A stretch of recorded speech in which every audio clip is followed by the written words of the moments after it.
तारांकन आकाश का रंग नीला क्यों दिखाई देता है? धरती के चारों ओर वायुमंडल यानी हवा है। इसमें कई तरह की गैसों के मॉलिक्यूल और पानी की बूंदें या भाप है। गैसों में सबसे ज्यादा करीब 78% नाइट्रोजन है और करीब 21% ऑक्सीजन।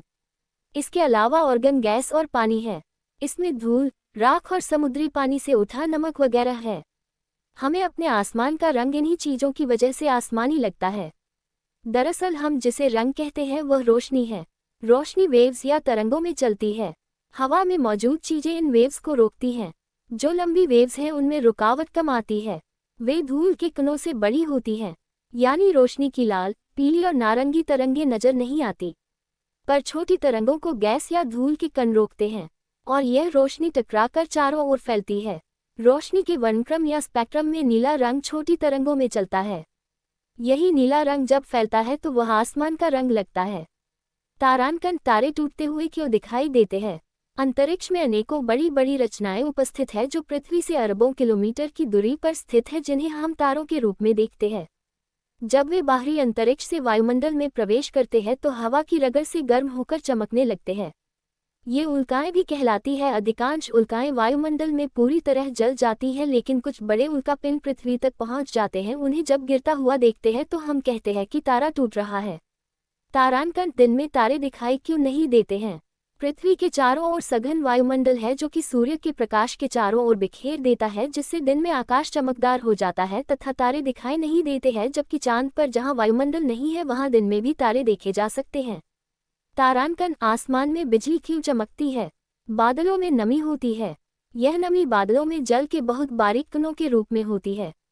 हवा और जलकणों के बीच घर्षण होता है। घर्षण से बिजली पैदा होती है और जलकण आवेशित हो जाते हैं यानी चार्ज हो जाते हैं। बादलों के कुछ समूह धनात्मक तो कुछ ऋणात्मक आवेशित होते हैं। धनात्मक और ऋणात्मक आवेशित बादल जब एक दूसरे के समीप आते हैं तो टकराने से अति उच्च शक्ति की बिजली उत्पन्न होती है। तारांकन बरसने वाले बादल काले क्यों दिखाई देते हैं? हम जानते हैं कि बादलों में पानी की असंख्य छोटी छोटी बूंदें होती हैं। कुछ बादलों में इन बूंदों की संख्या बहुत अधिक होती है तो दूसरों में बहुत कम। कुछ बादल सफेद रंग के दिखाई देते हैं तो कुछ भूरे रंग के दिखाई देते हैं। बरसने वाले बादल आमतौर पर काले दिखाई देते हैं। क्या तुम जानते हो बादलों का रंग काला क्यों दिखाई देता है? जब किसी वस्तु पर सूर्य का प्रकाश पड़ता है तो उसका कुछ भाग परावर्तित रिफ्लेक्ट हो जाता है और कुछ वस्तु द्वारा अवशोषित कर लिया जाता है। चमकीली वस्तुएं अक्सर अपने ऊपर पड़ने वाले प्रकाश को परावर्तित करती है। यदि कोई वस्तु उस पर पड़ने वाले प्रकाश को पूरी तरह अवशोषित कर लेती है तो वह काले रंग की दिखाई देती है। वास्तव में काला रंग कोई रंग नहीं है। प्रकाश के साथ रंग जब किसी वस्तु द्वारा अवशोषित कर लिए जाते हैं तो उस वस्तु का रंग काला दिखाई देता है। जो बादल सूर्य के प्रकाश को परावर्तित कर देते हैं वे सफेद दिखाई देते हैं, लेकिन जो प्रकाश को अवशोषित कर लेते हैं वे काले दिखाई देते हैं।